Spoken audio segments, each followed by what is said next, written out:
What's up, everyone? This is Tracy with Words for the Soul, and I'm coming at you with a special guest, Shadé of the Addictive Brand. Say hey, everybody. This is a new segment that I'm instituting, and it's basically giving small business owners the opportunity to tell us their story. So, Shadé, tell us your story. All right. So my name is Shadé. I'm messing up. I'm sorry. I hope you can edit this out. But no. Oh no, we cannot. The way he just made This is that unedited, baby. Unedited. Oh my God. We No have messing up. There's no messing up. Oh, okay. See how KJ just hopped in the picture? I see that. It's just no messing up. Just go how it go. All right. So I started Addictive Brand back in 2012. Okay. So basically with the Addictive Brand, a lot of times what I'll do is I got into fashion, I guess. How can I put this? Let's see. I'm trying to think back to 2012-ish. I was always into fashion, I guess. I started off that way. I was always into fashion as a child, like even as a baby, like this one here. I always be in my parents' closet or whatnot, my mom's closet, I should say, picking out little things, playing dress up. And I guess that's probably something that like really influenced me into like starting a brand.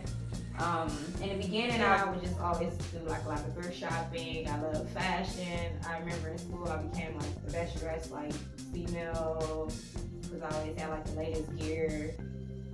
But I always did my own spin off of it where it never looked like the usual, where You made it unique to you. Yeah, I make it unique for myself, so I didn't look like that usual like female with the baby fat on or the act, you know, like that kind of stuff that was out back then. Right. I mean, I had those pieces, but I just like make it look different. Until one day on my, I don't remember what birthday it was. I wish I could remember this birthday, but I know for one birthday, my mom like bought me this sewing machine. I didn't ask for it. She just bought it for me. Mm-hmm. And I'm like, I don't even know how to sew. Why are you buying me this, you know? That's how I was thinking in my mind. And that was like just the beginning of Addictive right there.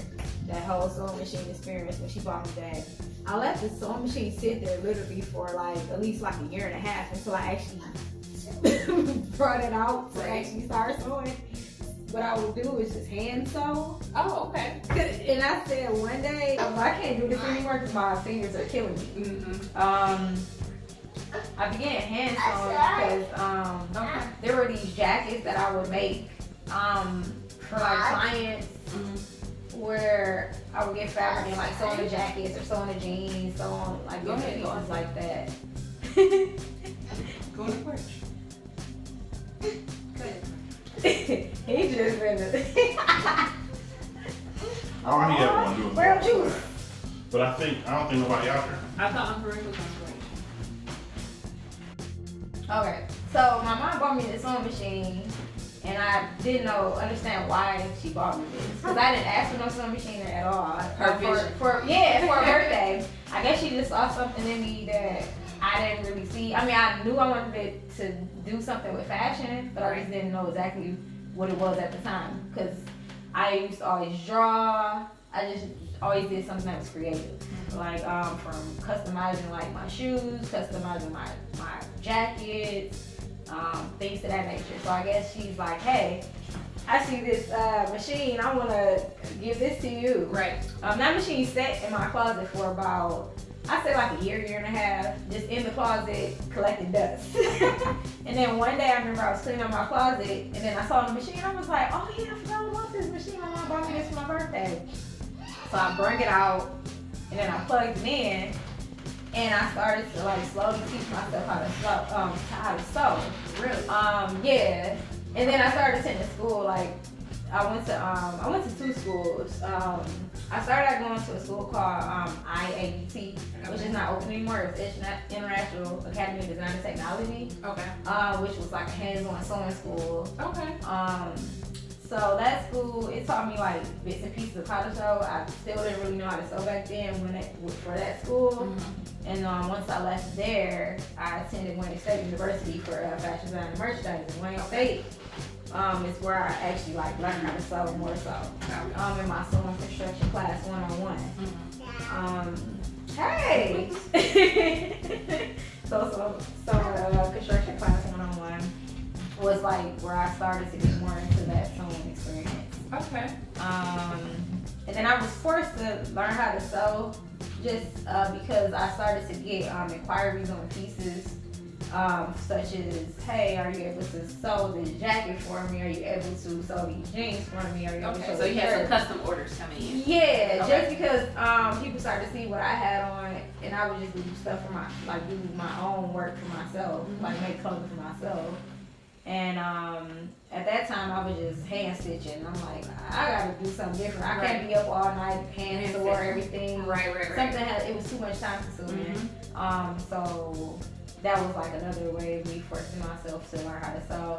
And people were like, you can do jeans, you can do this. So I really couldn't do it, but I was saying yes. And I'm like, I didn't agree to this project.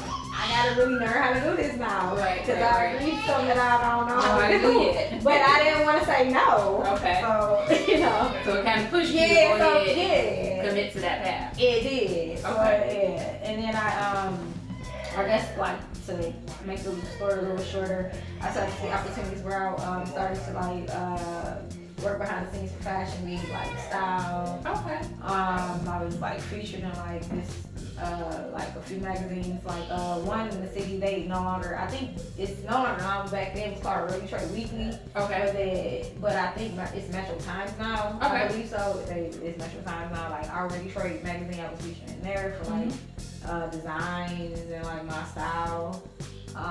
That's awesome. Free press, Detroit Free Press, so things to that nature, like different things and like fashion events that I was involved in. So did that help motivate you to just keep going, or? Yes, it really motivated me to keep going. At that time, like I said, it was the beginning of Addictive Brand. So I really didn't know how exactly I wanted to do everything. I just know I wanted to do something with fashion, and I wanted to be unique and not the usual like brand that you will see out there in Michigan, like Detroit, Michigan. Okay. Yeah. Now you said it started in 2012, and that's when it was officially labeled as addictive, or did other things transpire to bring you to that, for that to be your brand?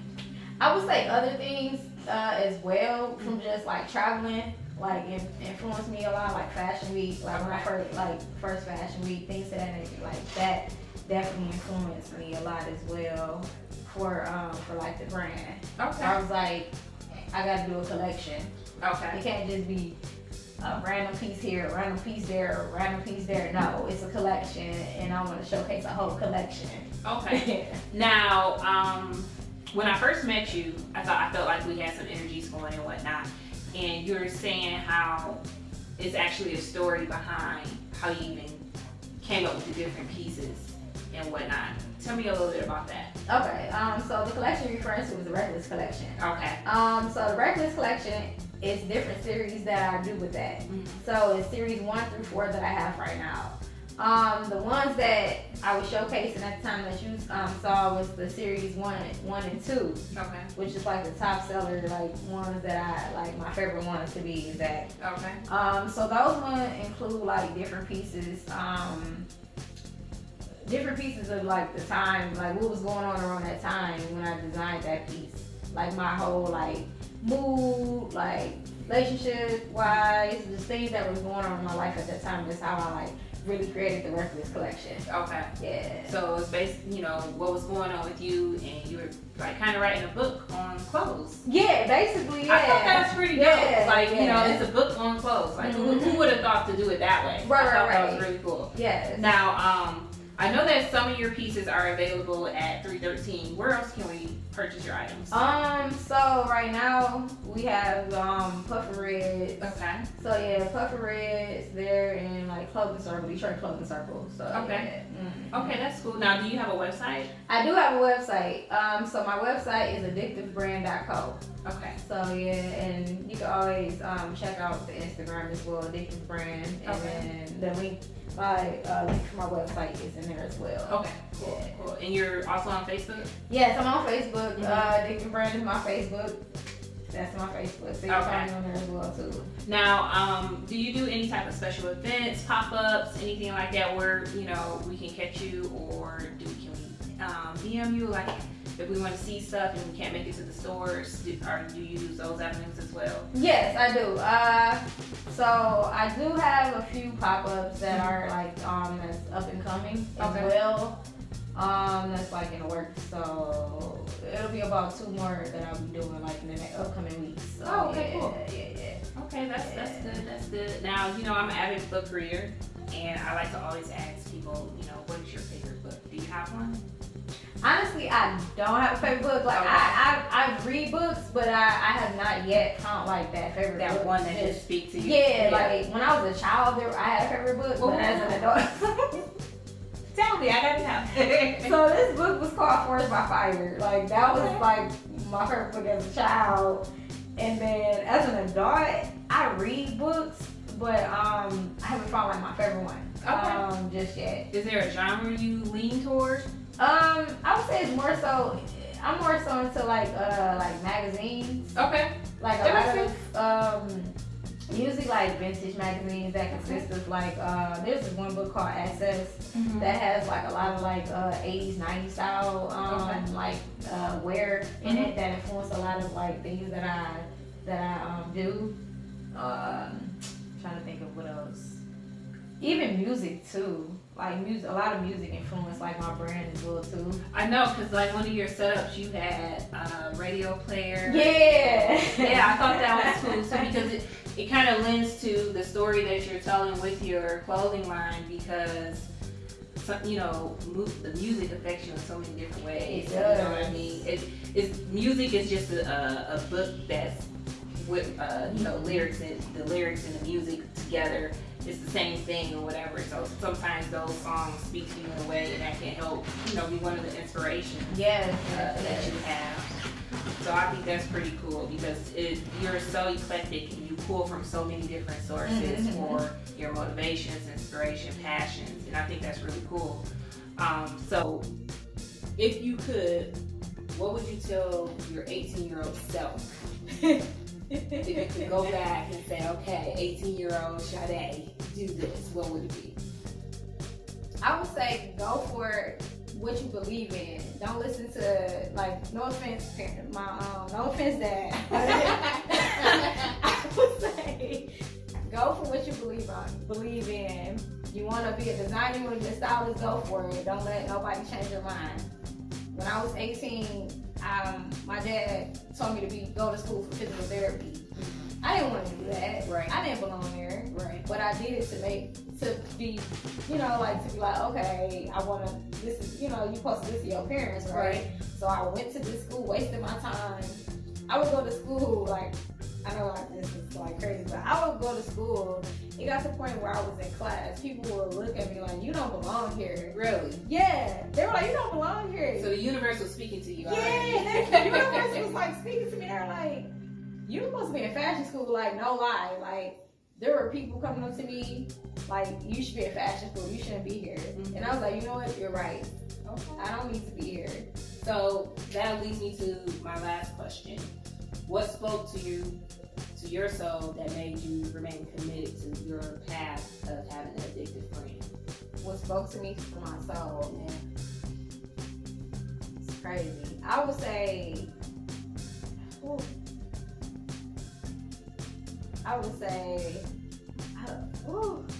this question right here, it's so many things I can like say about this. Just because I listen to like a lot of like motivational like speakers and like inspirational like messages and like just music. I would say music. Yeah, music for sure. Like a lot of Kanye. Really? Which Yeah. Kanye? Not the newer Kanye. Okay. Like, but he's still like, I'm still a huge, like, I love Kanye. Like, I'm a Kanye lover. Like, I love his music.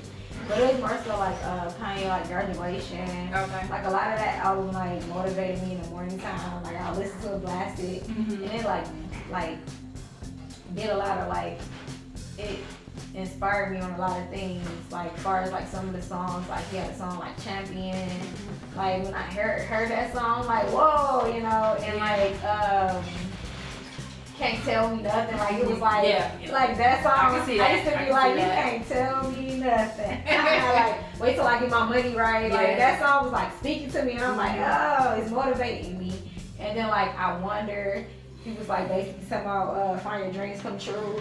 Like that song, like hearing that song, it like motivated me a lot. And like a lot of those messages I heard from that song actually came to like life, like real life. I started experiencing those things in my life, where I started getting opportunities and things like that. And I'm like, whoa, I feel like I'm Kanye. No. But that's good. You know what I'm saying? That you can take that from the music and apply it in a positive manner for yourself.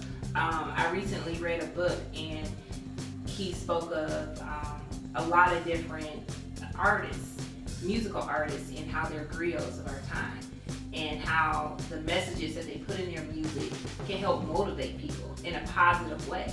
So it's awesome that you found something in that music to help push you, you know, to continue on your path, because who knows what would have happened if you didn't hear it. That was that motivating force to say, oh, you know what, addictive is going to be something. Exactly. I think that's pretty cool. It's good that you found that or whatever. So I thank you for taking the opportunity to tell us about your brand and where we can find it. And I'm looking to get me a few items soon. But I'm looking forward to seeing you in more and more stories. Okay. All right. I appreciate the opportunity and everything. All right. I'll see you guys. Anybody you want to shout out? Yeah. Shout out my parents for making a dope child. I'm not a child anymore. I'm actually a mom. You'll always be their child. Yeah, I always be. So yeah. And to your mom, right? Yeah, to my mom. For that sewing machine. Yeah, for the sewing machine. My sister for always motivating me to never tell me to give up. Like sometimes, like she helps me a lot with a lot of times. Sometimes I'll say I can't do this anymore, and she's like, no, Shadé, you are amazing. Keep doing it. Absolutely. So yeah, definitely. Well, see, family's important. Yeah, family. Shout out to the family. All right. Well, I will catch you guys next time, and you'll have to stay tuned to see who the next guest will be. But we will be hearing their story. Tune in next time. Hey! You did great. Thank you. I was kind of nervous. That's okay. I did it.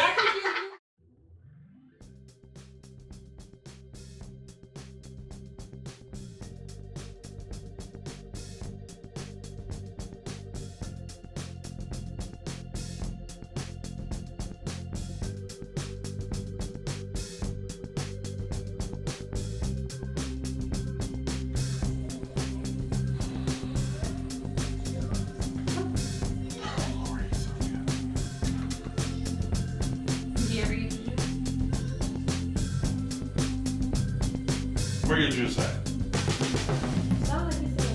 He is there, juice. He's full of it. He knows exactly where his juice is. You gotta get That's so this cute.